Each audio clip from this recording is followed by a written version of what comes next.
Bonjour chers amis et fidèles spectateurs, et bienvenue à notre émission. Eh bien, le sujet d'aujourd'hui est très simple, en raison du fait que nous avons depuis longtemps oublié nos propres développements, des développements formatés normaux, qui sont réalisés à un niveau assez élevé, qui ont été développés avec soin et attention aux détails, et qui ont été utilisés dans divers contextes pour améliorer notre compréhension et notre efficacité. Parce que Staline n'est plus là, Beria n'est plus là, le projet atomique s'est réalisé, la cosmonautique s'est réalisée. Les centrales nucléaires, eh bien celles qui ont certainement créé le prestige de l'Union soviétique, ont été réalisées. Ensuite sont venues les nouvelles créations Tchoubaï-Satina, Tchoubaïssi, Gaïdarouche, enfin, les jeunes réformateurs qui ont dit « Pourquoi nous en soucier? Nous avons assez de matières premières et nous allons tout vendre et acheter tout ce dont nous avons besoin en échange. » Et tout cela a été détruit. Et maintenant ils s'étonnent, sans mentionner que l'Union soviétique ne fabriquait que des bottes en caoutchouc.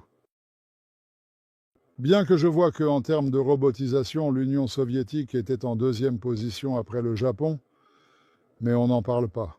Les Américains, lorsqu'ils ont capturé le MiG-25, ont seulement alors découvert que nous avions des robots de soudage qui commencent à souder le longeron central à un point et le terminent à un autre. Ils n'en avaient aucune idée, et bien d'autres choses encore. Et de tels projets étaient créés, ce qu'on appelait autrefois une charaga. Qu'est-ce qu'une charaga? Mais à cette époque, beaucoup de dénonciations étaient écrites, vraiment beaucoup. Staline a même écrit sur la résolution de Khrouchtchev « Calme-toi, imbécile », car cela devenait impossible d'aller plus loin. Les scientifiques pouvaient faire quelque chose, les ingénieurs aussi, et pour eux, des conditions spéciales ont été créées, où ni les maîtresses, ni les envieux, personne ne les dérangeait. Pourquoi? On disait « Tu veux l'emprisonner, mais il est déjà en prison, et toi à côté, ou aller plus loin. » Et il travaillait tranquillement. Pendant la guerre, il concevait un nouveau type d'avion en 3 mois. C'était le BTEI, le Bureau de conception et de technologie de projet, grâce auquel nous avions ce que nous avions, un potentiel extrêmement élevé. Ensuite, nous avons tout oublié, et pendant des décennies, nous avons vendu les entrailles de la patrie et importé quelque chose comme des Snickers, Bounty, Mars. Eh bien, tout ce qui était nécessaire ou non. Ensuite, une autre étape a commencé. Toutes les technologies qui avaient déjà été exploitées, amorties, et dont toutes les marges bénéficiaires avaient été extraites, ont afflué ici, et là-bas, elles étaient presque déficitaires. Ils ont été poussés ici. Le transfert de technologie. C'est pourquoi des usines ont été construites pour innover. On a importé des équipements et des processus technologiques de l'Ouest. Oui, sous Staline, on importait des équipements, on apportait des technologies, mais on formait immédiatement nos ingénieurs. C'est ainsi que sont apparues les tours DIP 500, DIP 300. DIP signifie que nous allons rattraper et dépasser ce qui a été fait. Et c'est pourquoi tout le monde court partout en demandant « Quand commencerez-vous la production ?» Quand commencerez-vous la production? Je dis jamais. C'est une blague, une blague. Je dis, c'est-à-dire comment? Vous êtes pourtant obligé. Je dis, moi? À qui suis-je redevable? À la patrie? Oui. Aux parents? Oui. Aux enfants? Oui. À vous, à quoi suis-je redevable? Aux investisseurs? Oui. À vous, à quoi sommes-nous redevables? Lisez le nom du projet. Ils lisent, basé sur la technologie, le développement et la mise en place de la production. Ressentez-vous la différence entre la mise en place de la production et la production à grande échelle? C'est quelque peu différent. Qu'est-ce que le développement, en gros? Ce ne sont pas des dessins sur papier, mais une ligne de production sur laquelle un produit spécifique est fabriqué de manière industrielle, mais dans des volumes déterminés. Pourquoi est-il nécessaire de faire cela? Pour que le client, une personne simple, ait beaucoup d'argent et le désir de gagner. Et comme à une époque on a beaucoup trompé avec les nanotechnologies, qu'est-ce que les nanotechnologies? Eh bien, un spécialiste des nanotechnologies a promis que la division Kantemirovskaya serait décomposée en atomes et téléportée puis réassemblée là-bas avec une bombe à hydrogène. Et c'est ainsi que la nanotechnologie a pris son essor. Rappelez-vous l'histoire où un Japonais a envoyé quelque part un atome ou un électron et quelqu'un d'autre a envoyé aussi. Mais en fait, honnêtement, qui a inventé la téléportation? Les Russes. Ils disent « va te faire voir » et la personne disparaît en un instant, n'est-ce pas? Téléporté, téléporté, le téléporteur, Voilà la nanotechnologie. Bien que, en réalité, c'est tout à fait autre chose. Eh bien, ils ont créé des centres de nanotechnologie, ont investi des milliards. Et maintenant, ils se prennent la tête, se demandant ce qu'ils ont fait.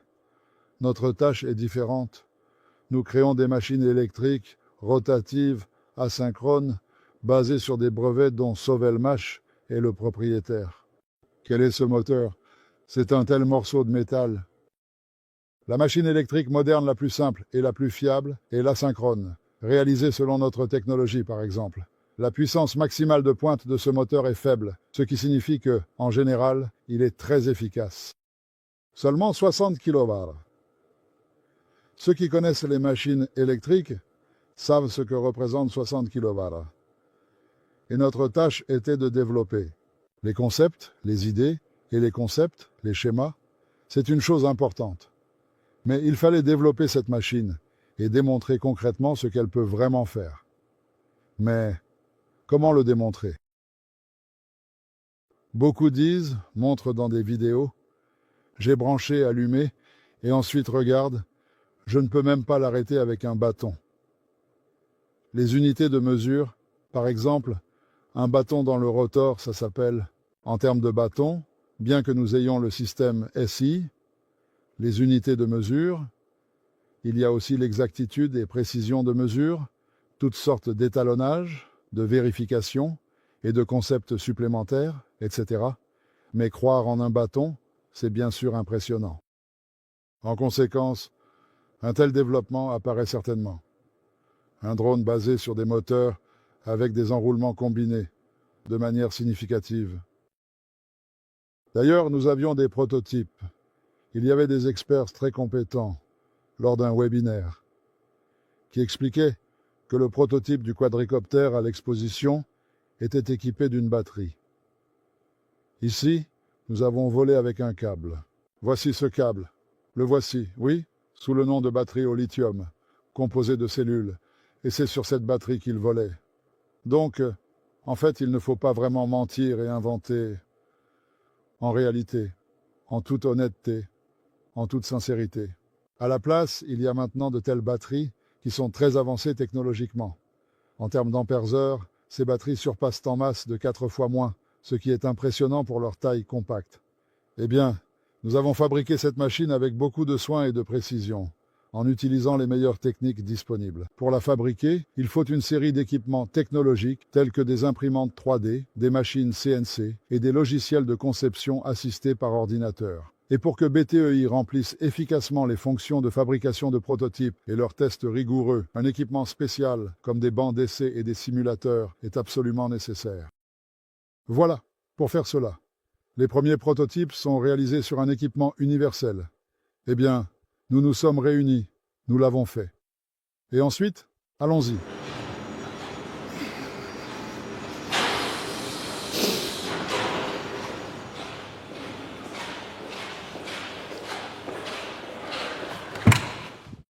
Entrons un moment et passons.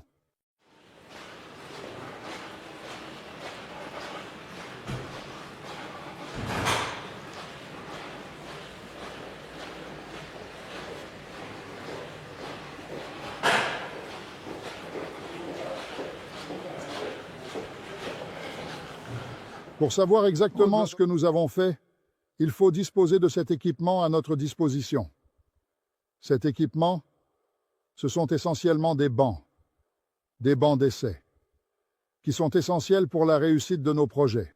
Ici, sur ce banc, il y avait récemment encore un moteur puissant et efficace pour le fameux MOT. Nous déterminions ses paramètres mécaniques et électriques, puissance, régime de rotation, moment de rotation, rendement, tension, perte, tout de manière complète. Pour mesurer tous ces paramètres, il faut un équipement qui soit vraiment similaire. Tout cela, bien sûr, coûte très cher. Donc, soit avec une chaussure, soit avec un bâton. Mais on peut aussi essayer avec une clé à molette ou une clé anglaise. Cela risque de vous arracher les mains. Ces méthodes ne conviennent pas. De telles unités de mesure ne sont certainement pas acceptées dans le monde. En même temps, il y a beaucoup de personnes très talentueuses qui génèrent de nombreuses bonnes idées et de bonnes solutions techniques. Mais sans cette base, ils n'ont pas la possibilité de vérifier leurs solutions. Et quand on commence à me dire qu'il faut vraiment faire quelque chose dans le garage, faites-le absolument, essayez, montrez. Parce que là-bas, il y a un variateur de fréquence pour l'alimentation. Là-bas, il y a un variateur de fréquence pour alimenter les échantillons de test. Tout cela est très cher, très cher. Mais l'État s'est tourné vers les développeurs de cette manière et a fait ainsi, en effet, certainement. Il dit embrassez, mais vous n'obtiendrez rien. Désolé pour le jeu de mots, mais c'est ainsi. Parce qu'ils ont créé beaucoup de choses. Mais rien. Rien. Nous avons passé 10 ans à Skolkovo avec le projet, et le projet n'a été accepté à Skolkovo que lorsque nous avons eu un étranger dans l'équipe. Avant cela, notre projet était mauvais et inutile. Après que la machine a été testée, le moment vient pour des machines similaires.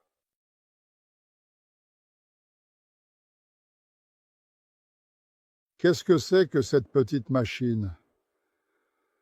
C'est une machine qui nous permet de déterminer ce que le moteur avec l'hélice donne en combinaison. Quelle hélice est optimale? Quels angles d'attaque? C'est un banc d'essai pour les entraînements, le système de propulsion. Sans ce petit mais essentiel appareil, on peut fabriquer des systèmes de propulsion pour les quadricoptères. Mais c'est difficile. Avant l'apparition de cette petite machine, nous utilisions un appareil légèrement différent. Je vais vous montrer maintenant. Mais cela ne permettait pas de mesurer tous les paramètres, mais l'un des principaux avantages, c'est qu'on peut pratiquement le mettre dans un garage, ce qui est pratique pour le stockage et la protection contre les intempéries, tout en économisant de l'espace à l'extérieur. Le fameux levier d'Archimède, qui disait « Donnez-moi un levier, et je soulèverai la Terre entière », est bien connu. Donc, cet appareil est composé d'une table chargée, une poutre. Voilà, une grue-poutre, avec laquelle nous accrochons le dynamomètre et mesurons comment tout cela exerce une pression. C'est la méthode traditionnelle que nous utilisions autrefois, avant l'apparition de l'équipement moderne et approprié.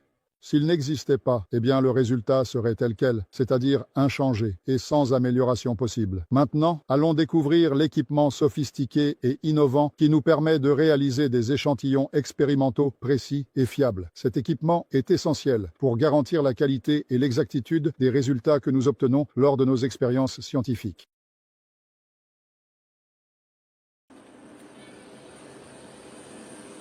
Eh bien, le voici. Allons par ici, probablement.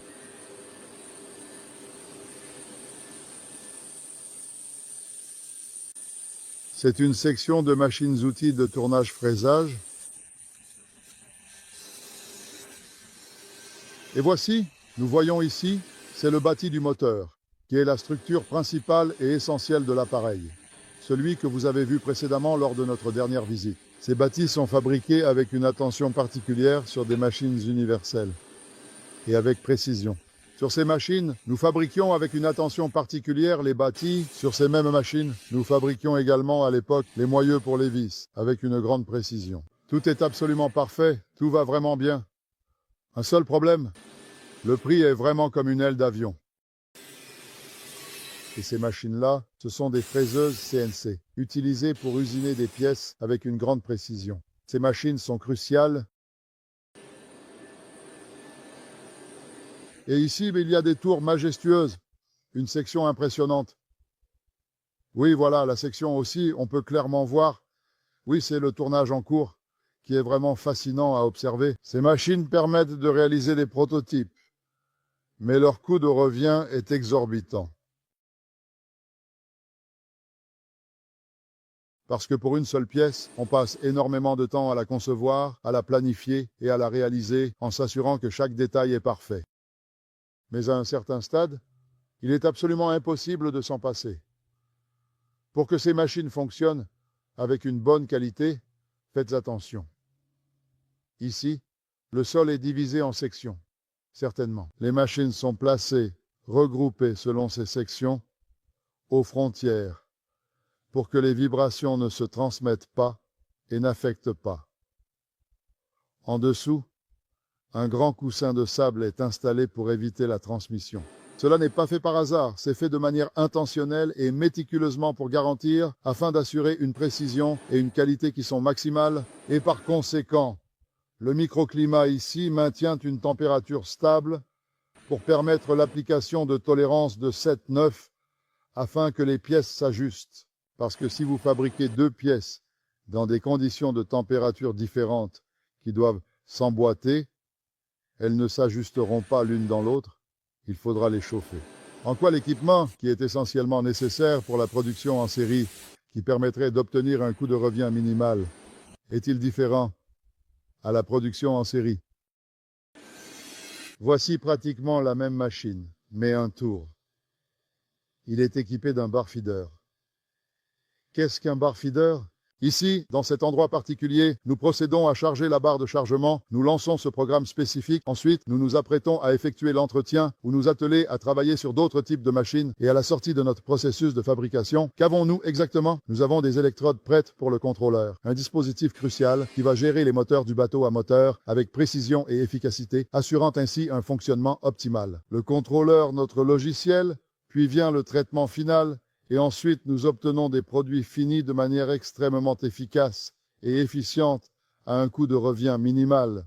Mais ce n'est pas tout, car ce ne sont que les électrodes. Seulement les électrodes, en fait, en réalité. Passons à autre chose.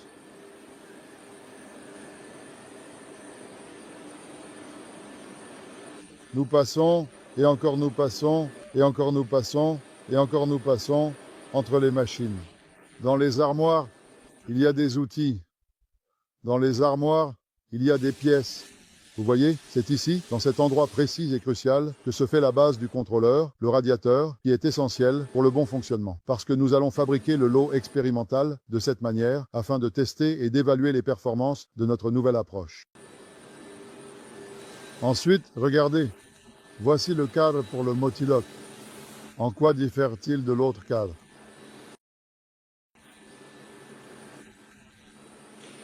Il est allégé. C'est une des options, mais ce n'est pas la version finale.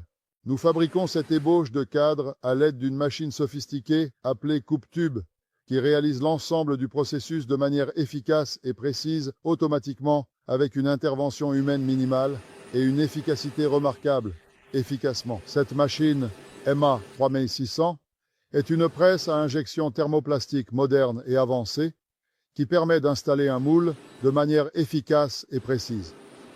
Ici, il y a un moule spécialement conçu pour le moulage de la poignée ergonomique de la meuleuse d'angle, assurant une prise en main confortable. Là, pour la meuleuse d'angle, il y a encore, voilà, les moules. Celui-ci est pour le boîtier, qui est essentiel pour protéger les composants internes. C'est fait pour l'installation de la turbine, qui permet de générer la puissance nécessaire. Et voici la matière première, soigneusement sélectionnée pour garantir la durabilité. Cet équipement fonctionne cependant avec une intervention humaine minimale. On charge la trémie. Et ainsi ça fonctionne. Voici l'équipement laser, un dispositif avancé et à la pointe de la technologie. Avec cet équipement laser innovant et spécifiquement conçu, on fabrique des plaques précisément pour des échantillons expérimentaux. Vous voyez la vitesse et par conséquent, le coût de revient en observant attentivement et en analysant chaque détail de manière approfondie. Ensuite, ces plaques, qu'elles soient de métal ou d'un autre matériau, arrivent à l'atelier de manière soigneuse et précise, dans un atelier spécialisé où, par segments minutieusement préparés, on assemble avec précision des paquets de fer stator-rotor qui sont ensuite soigneusement soudés pour garantir une performance optimale.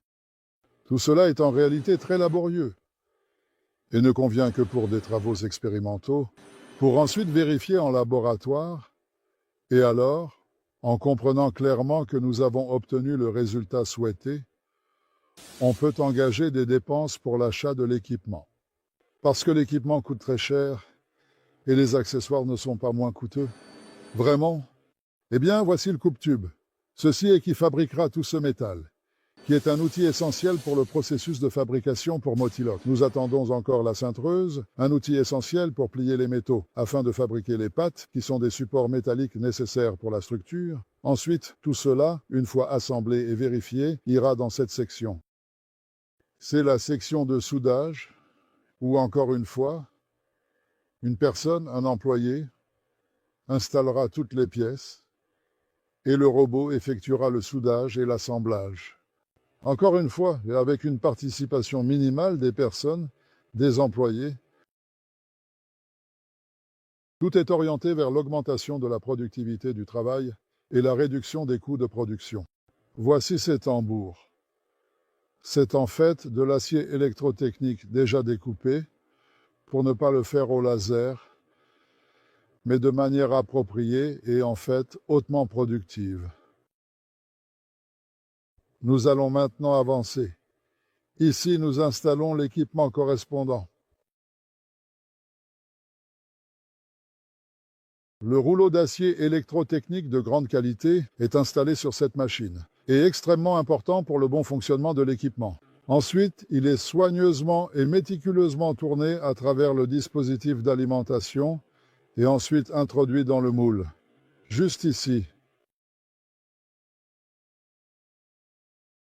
Et ici, cette presse à manivelle et bielle à l'aide de l'outillage du moule. Presse. Elle est à 5 opérations. Elle presse immédiatement les plaques du stator et du rotor. Juste.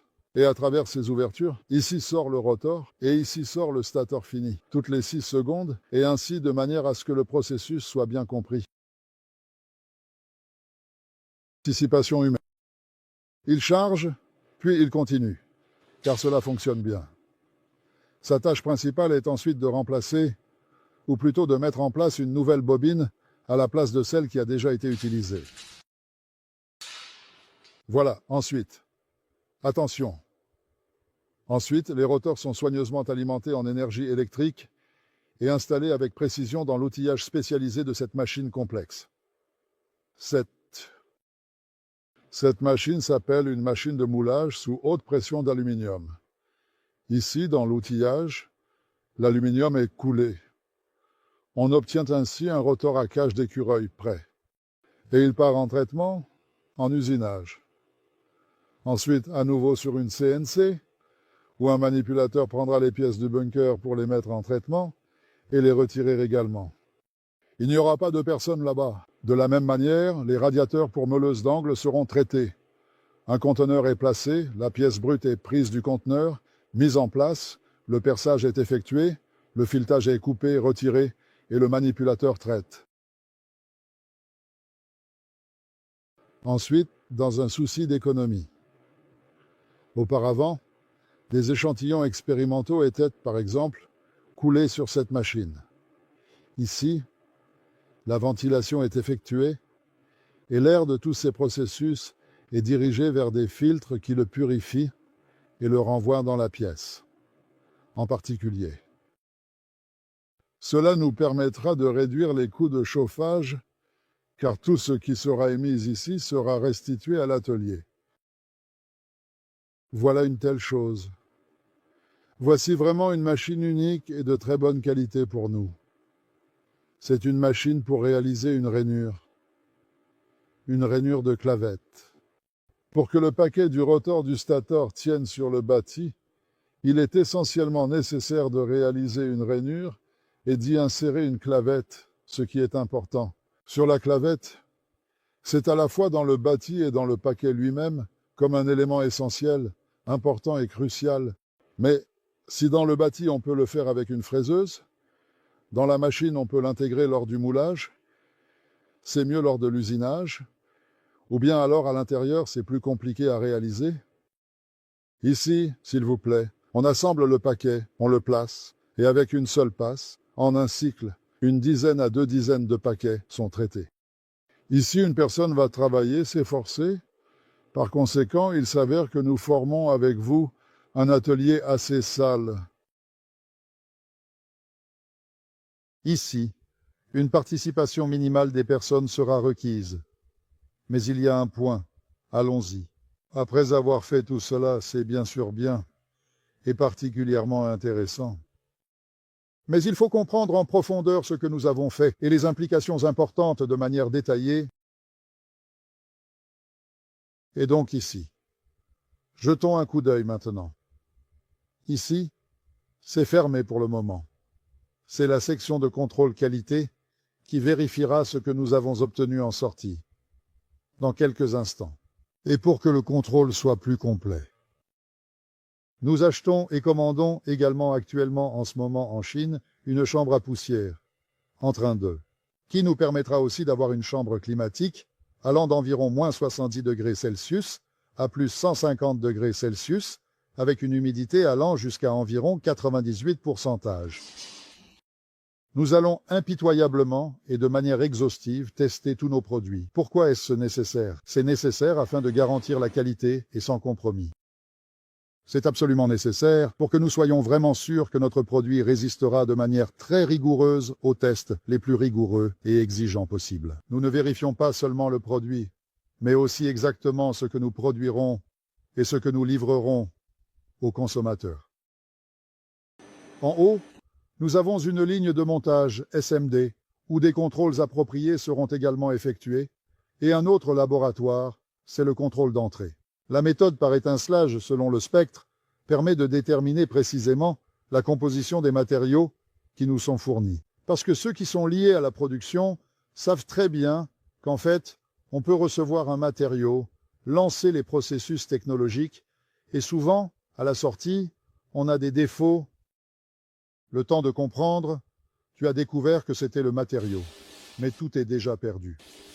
Tu as investi de l'argent, du travail, et il n'y a pas de produit. Et aujourd'hui, dans notre programme, nous avons résolu quelques tâches très intéressantes et extrêmement importantes. Ce sont 3 modèles de meuleuses d'angle qui ont été développés et nous préparons leur production en série et en petite série. Parce qu'ici, on ne peut pas se lancer dans de grandes productions. Et des contrôleurs, ainsi que des moteurs, qui peuvent être utilisés pour l'aviation, entre autres. Ils seront installés chez nous et tout le temps passera. Eh bien, nous avons développé un tel moteur. C'est un analogue du moteur français, avec une chemise d'eau. C'est un prototype de moteur treuil. Nous avons travaillé avec les Biélorusses. Ce sont les développements que nous avons commencés, mais que nous avons suspendus. Voici le prototype du moteur français avec refroidissement par eau. Nous avons commencé à travailler, mais là-bas, je comprends qu'il y avait leurs propres histoires. C'est un prototype du moteur sans réducteur Otis, un treuil d'ascenseur. Nous avons suspendu les travaux pour le moment, mais nous espérons les reprendre à l'avenir. Pour le moment, actuellement. Mais pour montrer, voici le moteur du BTR. C'est en fait industriel. Ce sont les cartes que nous avons réalisées ici avec le montage SMD.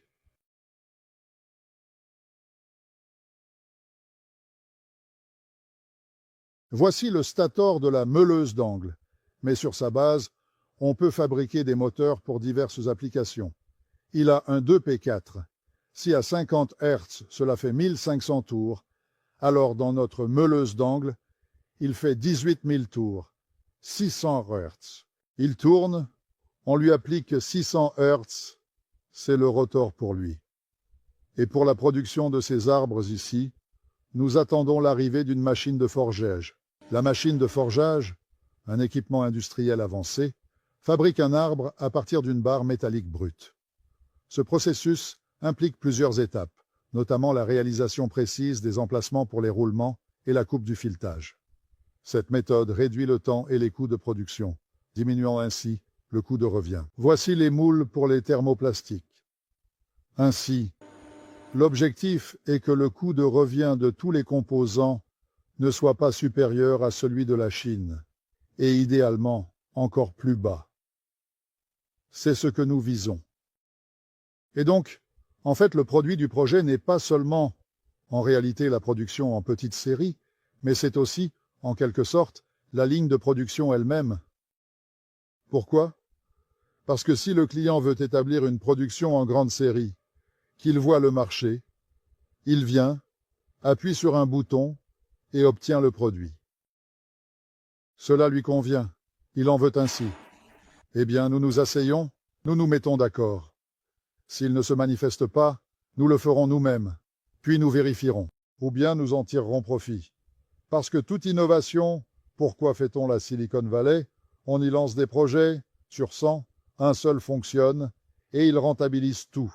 Car celui qui introduit un nouveau produit, une nouvelle technologie sur le marché, récolte tous les bénéfices, toute la marge. Ensuite, la concurrence commence, ils commencent à faire du dumping sur les prix. Rappelez-vous combien coûtaient les téléphones portables? On achetait des comme ça, oui. Maintenant, eh bien, on en trouve pour 3000. Oui, quelle est la marge là-dessus? Aucune. Et au début, c'était différent. C'est pourquoi nous sommes maintenant au début du chemin. Car les classes lourdes, les classes super lourdes ne sont pas fabriquées. Les moteurs de vol asynchrone ne sont pas fabriqués. Les contrôleurs, ceux sur lesquels nous travaillons actuellement, sans encodeur, ne sont pas fabriqués. Et tout le charme ne réside pas dans le contrôleur lui-même, mais dans le logiciel, qui est également notre développement. Et de tout cela, nous devons certainement tirer le meilleur parti. Voilà, en résumé, en bref, ce que nous faisons réellement, en réalité. Et si une usine ordinaire peut vraiment produire un type de produit, par exemple une meuleuse d'angles, nous pouvons fabriquer des moteurs de différentes et variées classes de manière efficace et performante. D'autant plus que le moule que Krivoshin montrait sur les bielles, nous changeons l'outillage et fabriquons des segments de stator et de rotor, des moteurs pour les papillons et bien sûr des choses similaires. C'est pourquoi cet équipement est reconfigurable. Et plus nous avons d'équipements technologiques avancés, plus nous avons de possibilités, tant pour le développement que pour la production en série. Merci, suivez le projet. Au revoir.